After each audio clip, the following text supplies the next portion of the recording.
And welcome in, everybody, to another edition of Inside Edge Primetime here on the Inside Edge Network. Chad Bryan to my right, your left. I am Eli Moon. Welcome in, everybody. It is Thursday. It is the end of our primetime week, and we have a lot to talk about here today. Chad and I, we are off to a late start because technical difficulties tend to get the best of all of us at one point or another, Chad. I think our pre-show meeting, we sounded more like robots than we did human beings. So there was that.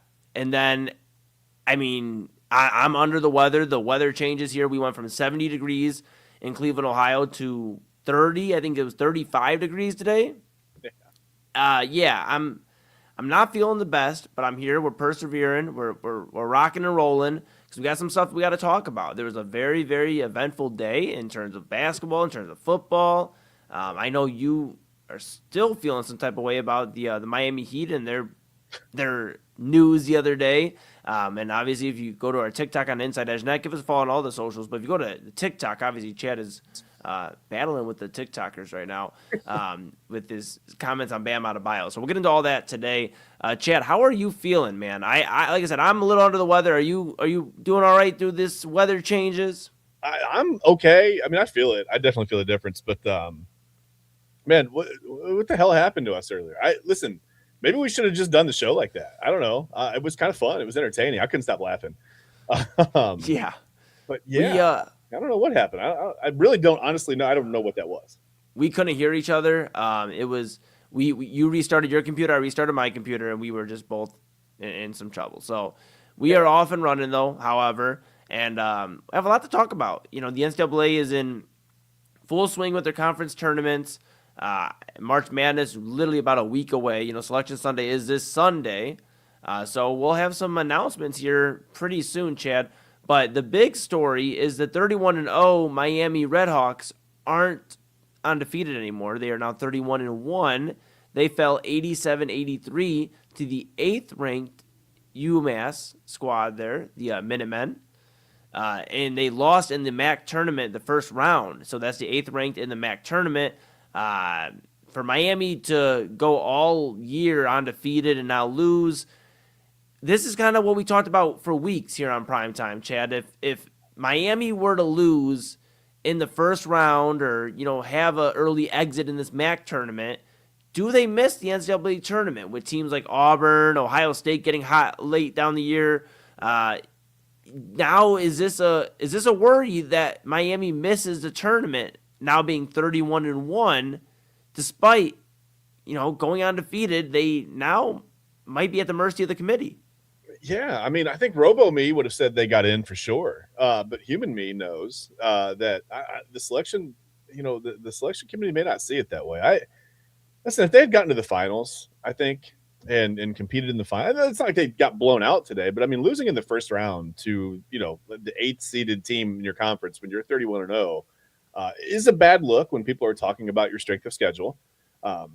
You know, it'd be different if they had lost down the stretch to Duke or UConn or something, 87-83, whatever. You wouldn't even bat an eye. You go, okay, well, I think they proved they belong in, right? They played one Power 5 team, whatever. They competed. Yeah, whatever. Let's put them in. They're 31-1. But the 31-1 is different. I think it hits a little bit differently when you lose to UMass in the first round of the MAC tournament. And I think I don't remember if I had mentioned it on this show or not, but I had said on one of these shows, I'm getting old, starting to keep track of where I go and where I say things. But I had said that there was a lot of pressure. I felt like even though they were the 1 seed and like normally you feel like you're going to cruise through the conference tournament, there's a little bit of pressure on the 1 seed, but I felt like the pressure was really just kind of I don't know. It was there was extra pressure on them, I guess, because they not only were the 1 seed, but they were the 1 seed that was undefeated and still had to prove themselves worthy of getting into the tournament, right? So they had to be perfect. You had to stay perfect all through the tournament. Maybe, like I said, if you got to the finals, there was a chance. I don't know, Eli. I'm not sure. I feel like they deserve a shot. They're 31-1. Let them in as a play-in team or whatever. But, you know, we talked about it earlier. You and I were texting. I think Ohio State, you know, getting hot and now playing decently in the Big Ten tournament, but just playing well down the stretch and winning some games that maybe we didn't think they would have won. I think that may have changed Miami of Ohio's fate. I hope they can get in at the very least, as a play-in team. But I don't know, man. I'm not sure. Yeah. That schedule was pretty bad. it was bad, and now they might be going through Dayton to the first four, that is, to get to the NCAA tournament. The real dance.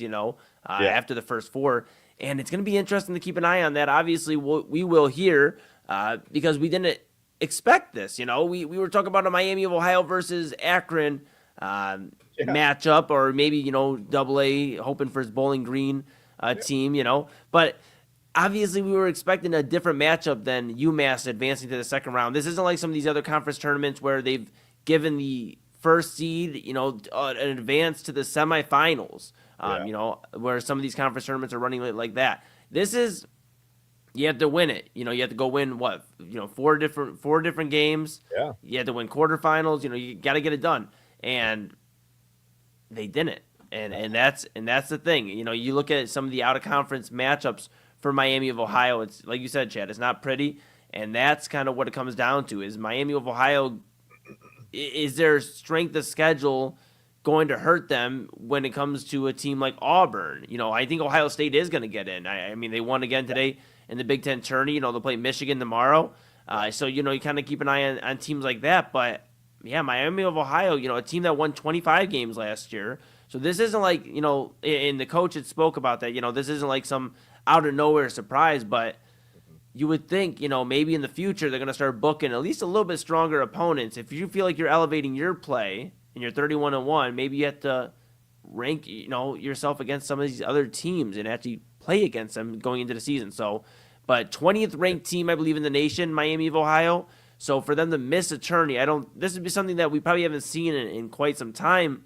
And the respect, I think, that's why they were ranked 20th, is the respect. You're undefeated. You can't leave an undefeated team out of there. But now it's like, now you're 31-1, and it feels like this one loss has allowed everybody to kind of open the floodgates on why they shouldn't be in the tournament.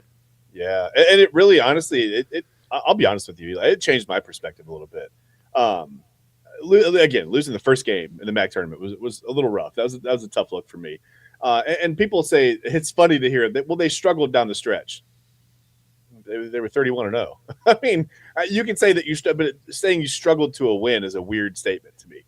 They did find a way to win those games, but I mean, technically, if you look at it, people are right. I mean, again, it's not like they were playing the Dukes, the Arizonas, the UConns, the Kansases of the world, right? The MAC wasn't quite there this year in basketball. A couple good teams, a couple of decent teams, I should say. Not, top 25 teams. Obviously, Miami of Ohio is there, but I don't know that I know that no one-loss team has ever been left out of the tournament before. I do not know about a top 20 ranked team. I would seriously doubt that a top 20 team has ever been left out of the field of 64. So I would think if we do see that, both of those situations would be unprecedented. But also, hey, understandable. I get it. I feel like they deserve a shot, but I won't be shocked if they don't get in. I guess is where I'm at with it right now, if that makes sense. Yeah, no, it makes plenty of sense. The last time that two MAC teams got in was 1999. Yeah. That was when Miami of Ohio earned that large bid alongside tournament champion Kent State. Yeah, those were the Wally Zerbiak days, right? Yeah, and you think about it, so they've had success before getting in. Last time two MAC tournament teams were in, it was Miami of Ohio, and they didn't get in because they were the tournament champions. That was the Golden Flashes. So we'll see if they can do it again. We'll see. But Akron, now they're kind of the standout, I think, for this tournament. Akron usually a mainstay in this NCAA tournament. It seems like the last 10 years or so. They've consistently gotten there, and I'm curious to see if the NCAA will allow two MAC tournament teams or MAC teams to get in there. And have some Cinderella stories there. Yeah, we'll see. I'm starting to have my doubts. Yeah, absolutely. So we will take a quick pause here. When we come back here, we are going to talk about the NFL. We're going to talk about Kyler Murray. He has a new home. It is over in Minnesota. What does that mean for Minnesota? Is Kevin O'Connell going to make Kyler Murray the next reclamation project? We'll see about that. And the Bengals, they finally started working on their defense, and Chad was shocked. So we're going to talk about the Bengals. We're going to talk about the defense. We're going to talk about the AFC North as well. But before we do go to break, we do want to remind you real quick about our friend AllieRoseFragrances.com and the code InsideEdge20. That's capital I, capital E, InsideEdge20, all one word. Chad, spring's coming right around the corner. Yeah. Great candles, great body mist. I mean, just smells good. and treating a loved one right now with a great 20% off. I mean, you might as well get them 4 or 5 candles. I mean, great deal right now. Yeah, I mean, yeah, AlleyRoseFragrances.com. Use the code InsideEdge20. And Eli said it. Spring's coming up. You're gonna have the windows open, breezes going through the house, or whatever. My wife's office still smells absolutely phenomenal. I found that. By the way, I found out where my candles went. They were in her office. I had to re-procure my spiced apple candle. Definitely didn't shoot a McDonald's CEO style promo. I would never do that. But I did re-procure my candle out of my wife's office. I think she was trying to steal all my Alley Rose Fragrances candles. So if that tells you anything, listen, they make great gifts. We actually gifted one to my son's teacher for her birthday. She loved it. She wrote a thank you note, said thank you. It smells great. Whatever. It's just I can't say enough about them. I mean, they're vegan material, made with vegan materials, cruelty free, handmade right here in the United States in Charlotte, North Carolina. Just everything good that you like about a business. It's a small business, and the candles smell phenomenal. I do not know about the body mist. I did not order any body mist yet. My wife has been eyeing them as we speak. So we may put in another order here soon. And as I said the other day, and as I've been saying, the turnaround time was so incredibly fast. We ordered our candles on a Friday night, had them on a Tuesday afternoon. Just amazing turnaround time, again, for a small business. And it blew my mind that they got here so quickly. But yes, please visit our sponsor at AlleyRoseFragrances.com and use that code InsideEdge20 to save yourself 20% off your first order. Absolutely. InsideEdge20, first time customers, use that code, get 20% off your order. You heard Chad and I, AlleyRoseFragrances.com. We'll take a quick pause here. When we come back, we're going to talk about the NFL, Kyler Murray, the Cincinnati Bengals, and so much more. We're back right after this, Inside Edge Primetime.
And welcome back to Inside Edge Primetime here on the Inside Edge Network. Chad Bryan to my right, your left.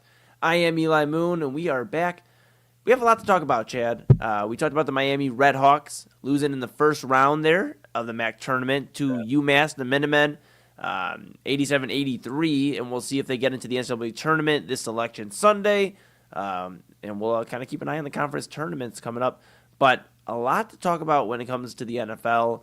And probably your favorite quarterback. You've had some very strong opinions about this guy, but it has been reported that, per the team, that Kyler Murray has signed with the Minnesota Vikings. He has left the Arizona Cardinals, and now he's a Minnesota Viking.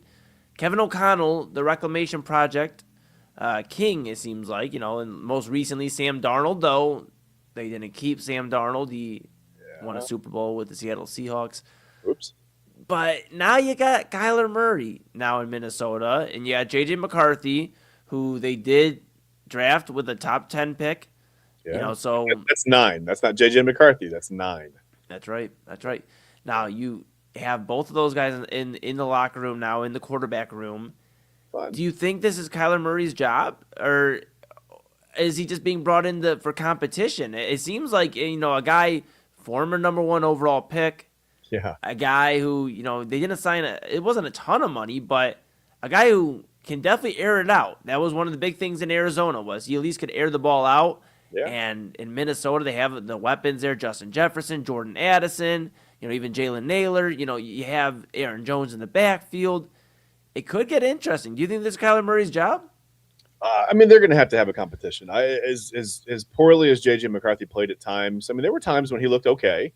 And you thought, he's taking a step forward, and then he would take 2 steps back the next week, and it was sort of, that kind of a season. And that's that's not atypical for rookie quarterbacks. That happens. That we saw it happen with Shedeur Sanders.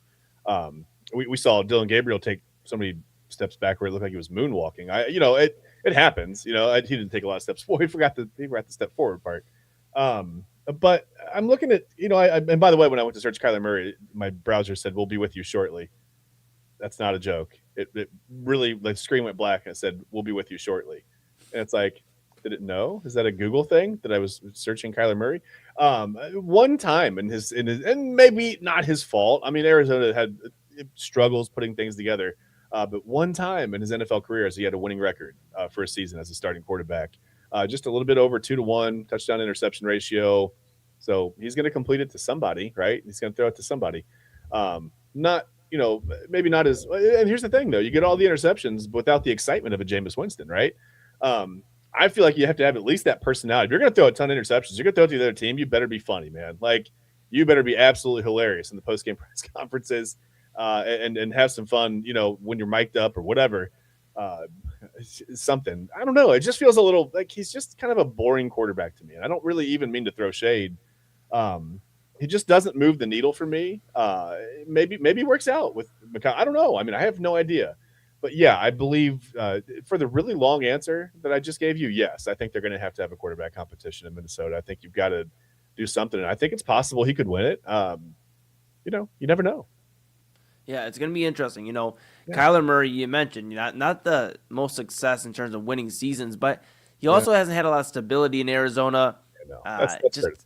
Yeah. And that's the thing too. Marvin Harrison Jr. hasn't really panned out to be the guy they were expecting, and maybe if that's Kyler Murray more so, or maybe it's Marvin Harrison Jr. We don't know. I guess we'll find out here very shortly. But it's just never really panned out for Kyler Murray, and I think part of it is because of the weapons around him, the stability around him, or the instability around him. And I think in Minnesota he's going to get a little bit of change of pace. Kevin O'Connell, a guy who has been there for a while now in Minnesota, enough time where, okay, this is how we're going to run things here. You're going to come in here, and if you can win the job, you're probably going to have some success. You're playing with one of the best, if not the best receiver in the NFL, in Justin Jefferson. You have a pretty good defense still in Minnesota. And Minnesota, despite a down year, was still competing in the NFC North. They were still competitive. And imagine if, Kyler Murray can get in there and throw 30, 35 touchdowns, can keep the interceptions down a little bit. Maybe Kevin O'Connell can teach him something like that. I know you've been adamant about him going over to baseball even, maybe doing something different. But, is this his last shot? I don't know. I feel like when you're for a former number 1 overall pick, like you said, just a former first-round quarterback, you're going to get a ton of shots. And I think that quarterback is such a premium position. It's not an easy position to play, and sometimes I think the tendency to say is there's only like 32 guys that are really good at it, right? Because they start in the NFL. I mean, I don't even know if there's 32 guys that are really good at it. Like sometimes you look at the NFL and there's like there's a definite difference between like the top 7 to 10 guys and that middle, like where you go from like 11 to 22 or 11 to 23, whatever. There's a huge difference sometimes. I mean, a really, really big difference. And then the bottom of the league is, obviously it gets exponentially worse sometimes. But that's not, again, I don't mean to throw shit. These are the best quarterbacks in the world. Who else are you going to go out there and get, right? It just so happens it's not really an easy position to play. It's tough. The NFL, everything happens really quickly, right? Your throwing windows, they open up and disappear very quickly. And you have to be able to anticipate those things. And I think to be able to, run the offense and anticipate things. And now he's going to a new situation, new offense, new terminology. I mean, he's probably going to have to put the controller down, right? He's going to have to do some film study and actually pay attention to the playbook and watch film and, stay late at the facility and throw with receivers and get used to guys and whatever. I mean, maybe the reason the timing was never really there in Arizona is because, I don't know, maybe it seems like Murray wasn't putting in the work. And, we talk about the Call of Duty stuff and people, that's overstated. He's whatever. He can have fun. Yeah, absolutely. You can have fun. But I think when you're getting paid millions of dollars, there is an expectation that you put some work in at your craft, right?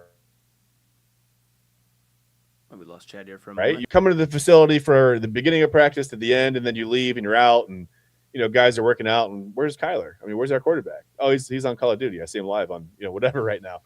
That's not a great look, right? And I get it, man. Well, not everybody, but a lot of people like to play video games.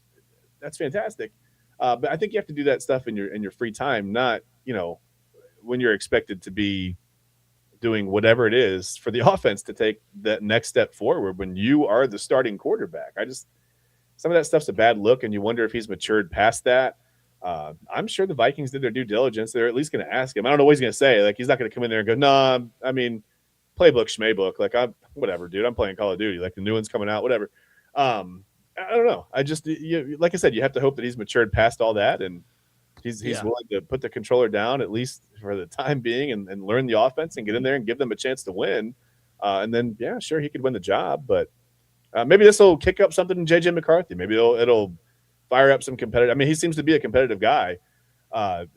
Maybe this will fire up some competitiveness in him, and the Vikings get the best of both worlds. They get two guys going at it and really trying to win the job, and who knows? The Vikings could have the best of both worlds, or they could put themselves in a weird spot again because they were in a spot where obviously McCarthy healing from an injury, out for the rest of the year. Sam Darnold takes the reins and he runs with it.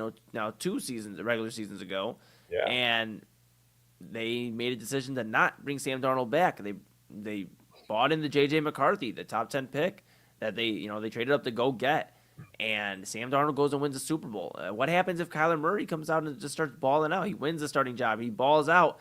I mean, that's got to be it, I feel like, for J.J. McCarthy. I feel like if he doesn't win this job in training camp, that's probably the end of his Vikings tenure because now there's 2 different journeymen. I mean, I guess we can't call Kyler Murray a journeyman yet because this is his second team, but it's starting to give the vibe. If this doesn't work out for Kyler, he could be on that route where he is on the Darnold progression where, he finds 3-4 different teams before he gets to where he really is settled in at. Yeah. But for J.J. McCarthy, I think this is, if you don't win in training camp, you're probably done as a Viking because you lost to Darnold. You should have lost to Darnold probably. The Vikings probably should have decided to move on from you the last time. And now if Kyler Murray comes in and balls out, now it's an even worse look for the Vikings and that front office that traded up to go get this guy and a guy that never really showed a ton of promise throwing the ball at Michigan. Let's just say that too. He was never super impressive throwing the ball. They had, he had Blake Corum in that backfield. He had other guys in that backfield that were very, very talented. And Michigan won because of the defense and the running attack. It was never because J.J. McCarthy was lighting it up. It wasn't Caleb Williams at USC or Oklahoma or anything like that. It wasn't any of that type of effort. I don't know. He made a couple really nice throws in his college career. He did. He was accurate at times. There were games when I watched him, and as an Ohio State fan, you watch Michigan, you want to keep your eye on him. he had games where he would, throw some really accurate passes. He would have an entire half, and he's 12 of 14, whatever, 13 of 15, but the yardage was always down. It was never a ton of yards, and that's okay to a certain extent. But you do wonder with, just with what was going on at Michigan when he was there, how much the whole Connor Stallion situation played into, them having that success. We just don't know. And I know that's like we're beating a dead horse and we keep bringing it up, but I think you go back to that. You go back to all those draft picks and some of the guys that haven't panned out in the NFL, and it does make you think like, well, I mean, there is an advantage to knowing what your opponent is going to do. Like, I know that people say, well, it doesn't matter, you still have to execute. Sure. But it's also easier to execute when you know exactly when they're going to be where and what they're going to be doing when they get there, right? Like I think that's it's a little bit easier. And some sports aren't like that. And so we can go back to the Astros cheating scandal in baseball. When I was hitting, I never liked it. People say, I'll say your first name or whatever if it's a fastball. I'll say your last name if it's off speed. I never wanted to hear that, Eli. Like I just wanted to react, right? I just wanted to see the pitch and react to it. I didn't really like knowing what was coming because I was like, well, what if they're wrong? Like, I'm gearing up for a fastball and it's like a curveball in the dirt or something. Yeah. Just let me hit. Just let me see it and react to it. But I think in football, when you've got 11 guys and you've got to, you got to move in unison. You got to do everybody's got to do their job at the same exact time. You got to do it right. I do think it becomes easier when you know exactly what the defense is going to do, or vice versa. If you're playing on defense, you know what the offense is going to do. But that's neither here nor there. I mean, JJ's, like I said, McCarthy's a competitive guy. He's obviously got some talent. I mean, he got those Division I offers without, Connor Stallions in his back pocket. He didn't know what was going on in high school. So he's a good enough player to get those offers and to go win the starting job at Michigan. We'll see. I mean, we'll see what he's made of, right? We'll see what they're both made of. But I think there's definitely going to be a quarterback competition. Who knows? I wouldn't even be able to call who would be the winner of that right now. I mean, you might even lean toward Kyler Murray depending on, again, I think he's got where he is. I think, not to interrupt, but I think he's just got more. He's got more deep threat passing ability. Yeah, I think he's got a little bit more scrambling ability. Yeah, he's never had a super serious injury that is like. Whereas McCarthy, you wonder about the knee at this point. Mm-hmm. So I would lean towards Kyler Murray. I think we might see the next reclamation project there in Minnesota. I think he's gonna have a good year. Yeah, and I think Justin Jefferson's hoping for sure because he is sick of just not getting to play postseason football. Yeah, and I have some fun. I have some fun with Kyler Murray and the jokes or whatever. But I mean, I wish no ill will on him. If he goes there and wins the job, great. And JJ McCarthy from Michigan, I don't care if he wins the job, great, right? Like whoever plays. I would never wish the Vikings or any other organization to be in the quarterback albatross that the Browns have been in for 26 years. So I hope they figure it out soon because it can be frustrating as a fan. I know that. Yeah, no, absolutely. Well, hey. Let's swing over to the AFC North. Keep it in football, but over to the AFC North. Tom Pelissero announced that the Bengals signed defensive tackle Jonathan Allen. Are you shocked that the Bengals addressed defense? Now, Jonathan Allen, he's a name, obviously. The 17th overall pick in 2017 NFL draft by the Washington Commanders. He's 6'3", 300 pounds. He signed a 30-year, $51 million contract with Minnesota last offseason, but he was released. And now he signs this deal, two-year deal here with the Bengals. The grade for PFF, a career low 53.2 last season, and he's 30. He just turned 31 in January. The big thing is 34 pressures. So that's the only thing really for the Bengals that you can look at, I guess, as a plus side. They're paying him over $20 million over the 2 years. So what do you think of this, Chad? I mean, it's a guy that. Is it just a guy, or is it somebody that's going to impact this defense in the same week that the Ravens brought in Trey Hendrickson? I mean, I don't think that he's going to make as big of an impact as any of these the edge rushers, and Max Crosby or Trey Hendrickson. And Trey Hendrickson's a little bit older as well. He's 31 years old. So I don't know that it's going to be that kind of impact. But I texted you earlier in the day. I was like, this is news because I genuinely didn't know that the Bengals front office even knew they had a defense. Like I'm just shocked that they did anything that paid any attention to the defensive side of the ball. Yeah. So I was like, hey, they're aware that you do have to actually stop or at least slow the other team down, right? The quarterback pressures are a big deal from the defensive tackle spot. I mean, I think he's just got a ton of talent. He's he's kind of a block eater, right? We talk about those guys that eat up blocks and make plays, and he's a big dude, man. I mean, again, not going to make the impact of a Trey Hendrickson or a Max Crosby wherever he ends up. I mean, he's seemingly back. He's all in as a Raider now. By the way, I don't know if you saw his statement, but what's he going to say? Yeah. I mean, people are like, all right, well, he's taking it well, but I mean, again, they were supposedly they were mutually working together to make that deal work, and Crosby's not going to go back in there and blow them up. I mean, that's a weird situation with the Ravens, but whatever. I digress. Speaking of Bam Adebayo, no, I'm kidding. I don't know. Yeah. I think he's kind of a dude. I think he's a good block eater. He's a big dude in the middle. Understands the game of football. Has played pretty well. I think can help them stop the run, or at least slow down the run. They have some issues with stopping the run there. I think he's good there, but I think he's it's an okay signing. It's pretty good, not bad.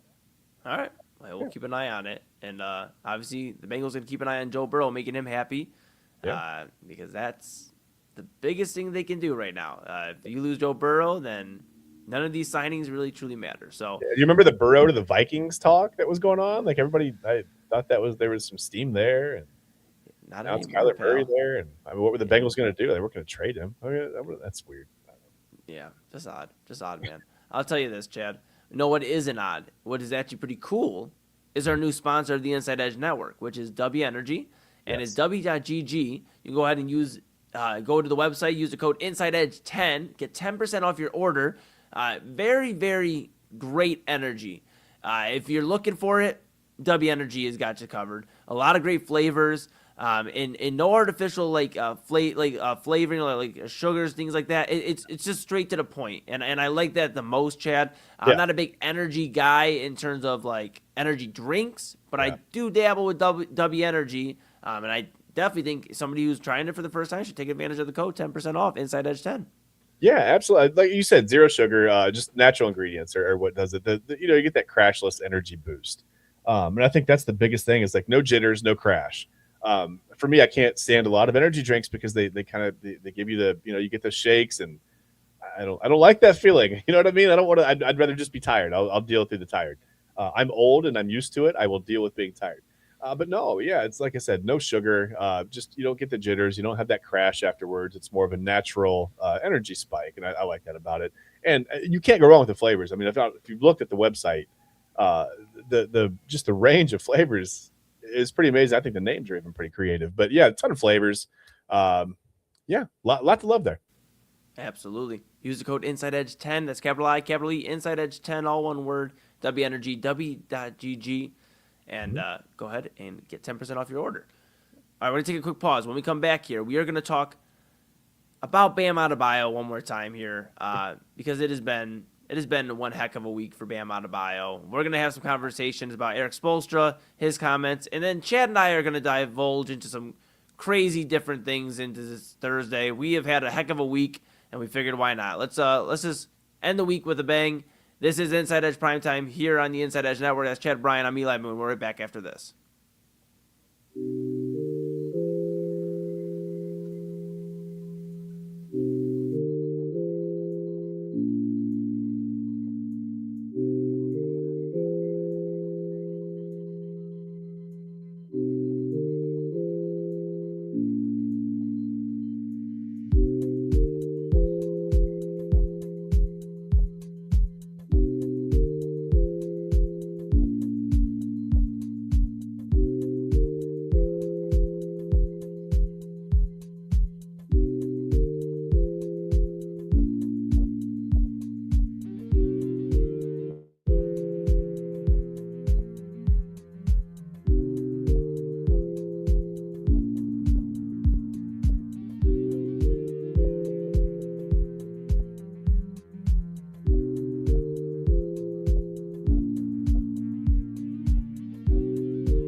And welcome back to Inside Edge Primetime here on the Inside Edge Network. Chad Bryan to my right, your left. I am Eli Moon. We have one final segment here on this week of Primetime.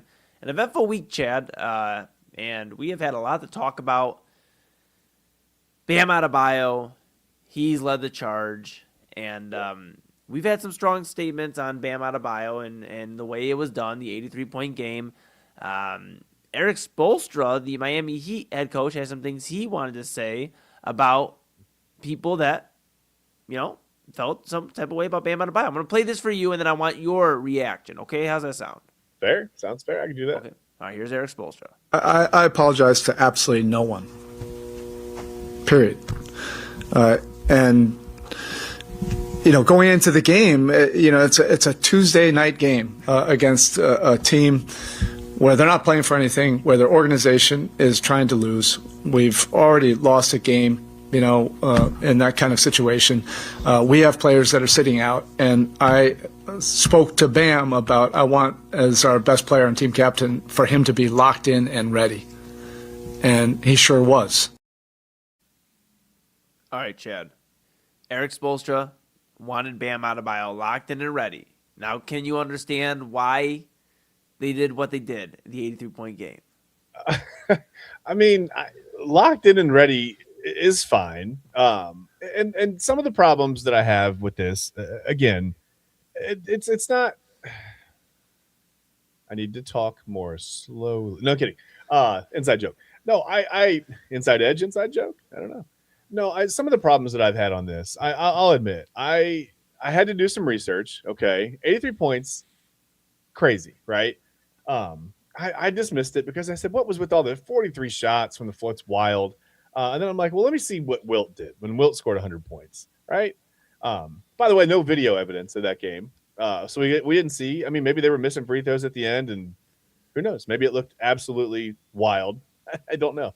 But I'm telling you right now, maybe I'm a little bit wrong on this. Okay, sometimes I'm wrong. Wilt Chamberlain, when he scored 100 points, took 63 shots from the floor. Okay, that's a lot of shots. That's 20 more than Bam. I obliterated Bam Adebayo for taking 43 shots. Yeah. Wilt Chamberlain took 63 in his 100-point game, right? Yeah. It's only 17 points more. Not very efficient. I mean, right? Yeah. So I can admit that maybe I was a little bit wrong there. He was also 28 of 32 from the free throw line. So not quite 43 free throws, but I mean, Bam can't help if he's getting fouled, right? He's not getting fouled by his own teammates. He's not fouling himself. So I will step back just a little bit on those two items. But I just thought, again, the missed free throws and the wild, just the stuff that was going on at the end of the game to me was unnecessary. I get Erik Spoelstra, first of all, okay, sticking up for his guy. I understand that. That's fine. You're always gonna. I mean, as a coach, unless your player does something absolutely outlandishly stupid on the floor, almost with intent to maim someone, you're gonna have their back, right? Unless they cross that line. I don't know. I mean, do you have to look the other way on the missed free throw stuff? I'm sure, don't you think part of Erik Spoelstra had to have been just like nails on a chalkboard, like watching them miss free throws, up 27 points at the end of the game. At that point, you're not trying to secure a win. Like, I get what Spoelstra's saying. Like, hey, I need you locked in. I need you ready. You're going to have to score a lot, whatever. I doubt he said, hey, I'm going to need 83 out of you, right? Doubt those words were spoken exactly. But yeah. And the game was already decided, too. The game was already decided. And Erik Spoelstra, one of the better coaches in the NBA over the last 2 decades, really now. We're going on 2 decades, He won the, multiple championships with the Miami Heat. Has had them always near the contention in the Eastern Conference. And you would expect somebody like Erik Spoelstra to have a little bit more love and respect for the game. Not saying he doesn't, but in this regard, he's always done things the right way, and that's what was so puzzling to me. That's what I'm saying. In this regard, it's mind-boggling that he's taken this approach where he's not apologizing because he asked for this.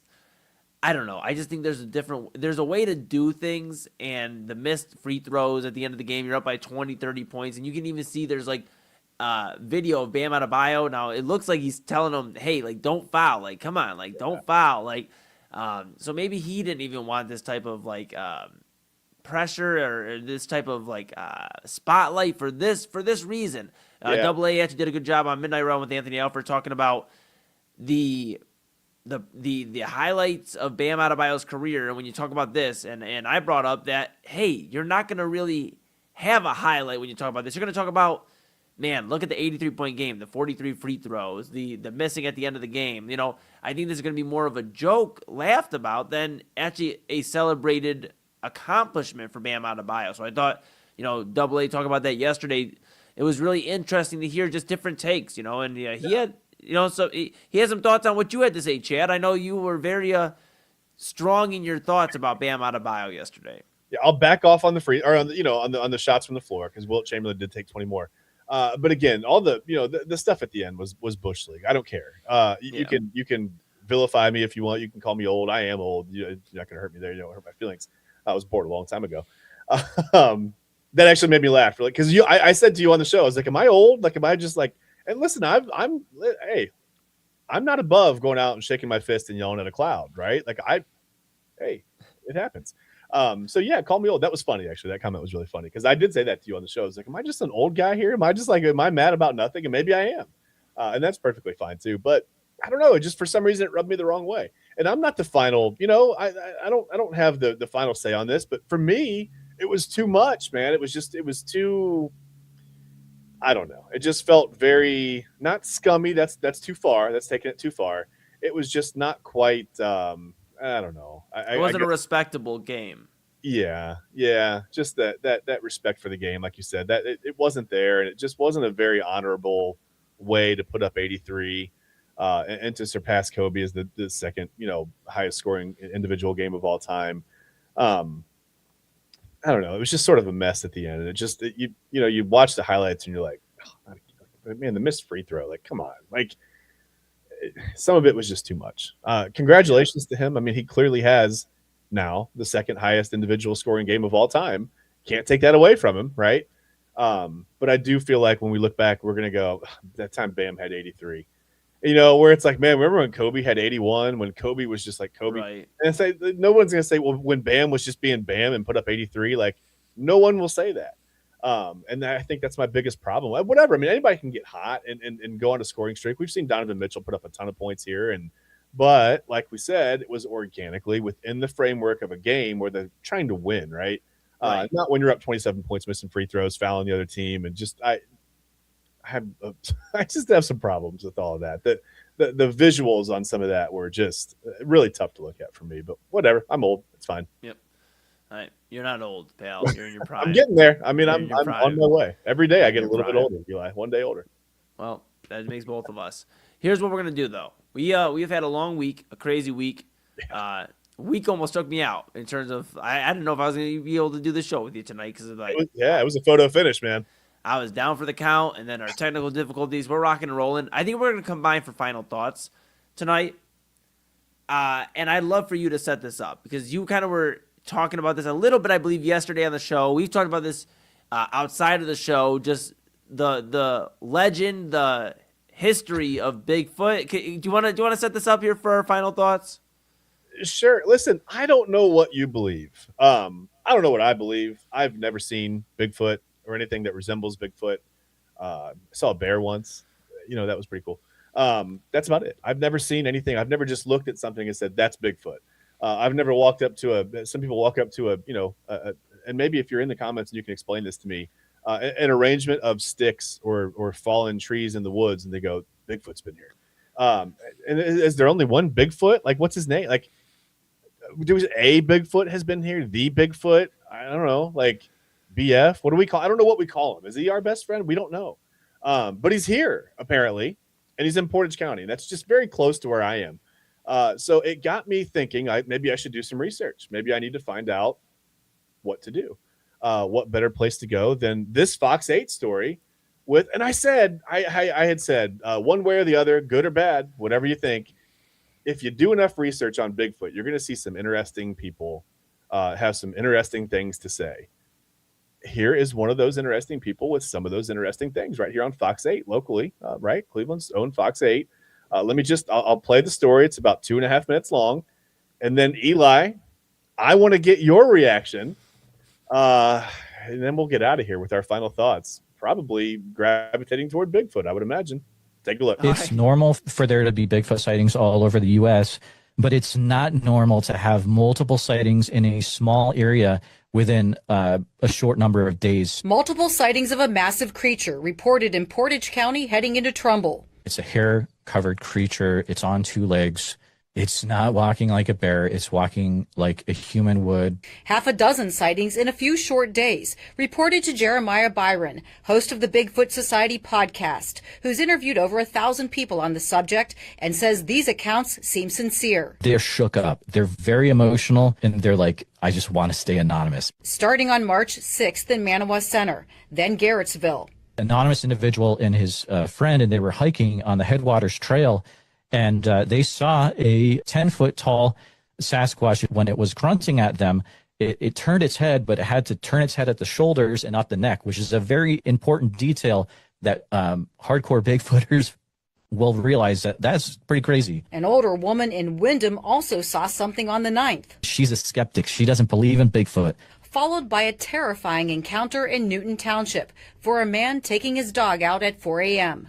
The gentleman looks out there, and he sees a large, black, shadowy figure out in the tree line, and it's about 9 to 10 feet tall. The dog couldn't stop shaking. Did they get pictures? Did they get video? These individuals were out doing activities or in their backyard. They weren't out with cameras ready, and these happened. These are very short encounters, few seconds. This hasn't happened since like the 1970s, to be honest. In Minerva, Ohio, August 1978, it became known as the Minerva Monster, terrorizing a family with multiple witnesses, even Stark County Sheriff's deputies responding and documenting the case, with few answers to this day, just like now, says Jeremiah. So what do you think is going on here? What do you think this is? So it's a great question. You know, what is going on here? The Bigfoot community is extremely excited because we thought that we would never live through anything like this again, where there's a massive amount of sightings in such a short amount of time. In Portage County, Suzanne Stratford, Fox 8 News.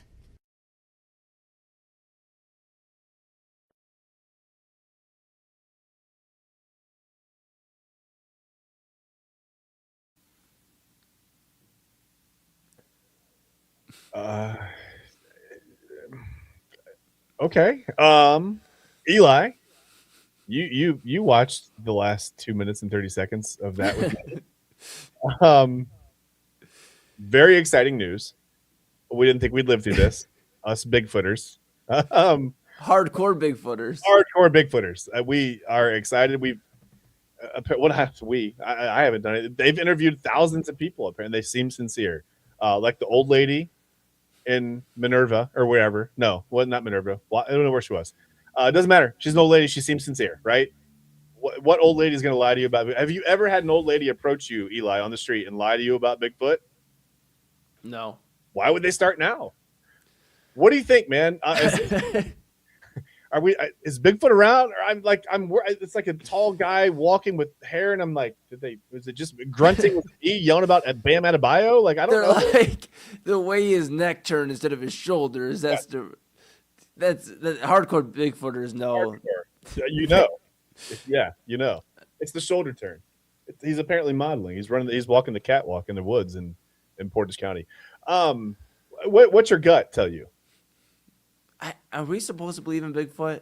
I don't know. Is like Bigfoot like Beetlejuice? If we don't believe in Bigfoot, like Beetlejuice, and like bad shit happens. I don't know. Just maybe don't say his name 3 times. I'm not sure. Just in case. I don't know. Listen, I don't know all the lore. I'll be honest with you. I mean, I've heard some stories or whatever, and I've seen things. I've seen videos. There's I think it's the Patterson-Gimlin film from, it's a old film, whatever, where it's probably the most interesting piece of film, for Bigfooters, hardcore Bigfooters, not just Bigfooters. Yeah, only the hardcore Bigfooters. They like that. They say that, it couldn't be fake for so many different reasons or whatever. But if you know anything, if you've ever heard the story of the Patterson-Gimlin film, I mean, these guys they were kind of clowns themselves. They had some things going on where there's a little bit of like funny stuff going on. Maybe they could have faked it. Maybe they didn't. I don't know. I don't know, Eli. I really don't know what to think. That fella, surely, I mean, he had the whole setup. He had his Bigfoot hat on. He has his Rode Pod microphone there in front of him. He had some headphones. He was ready to talk to to Fox 8. So this seemed like his moment. I'm not going to take it away from him, man. If he thinks it's Bigfoot, who am I? I don't know. I have no idea. What are you gonna do? Yeah. Erik Spoelstra's not going to apologize for this, though. Yeah, you know what? It was just a regular Tuesday, and Bigfoot was sighted. It wasn't a dark and stormy night. Yeah, like what was? Yeah, Oh and the my old lady goodness. got scared, and like I said, why are old ladies going to lie to us about Bigfoot? That's not going to happen. I don't know, man. I'll keep an eye out.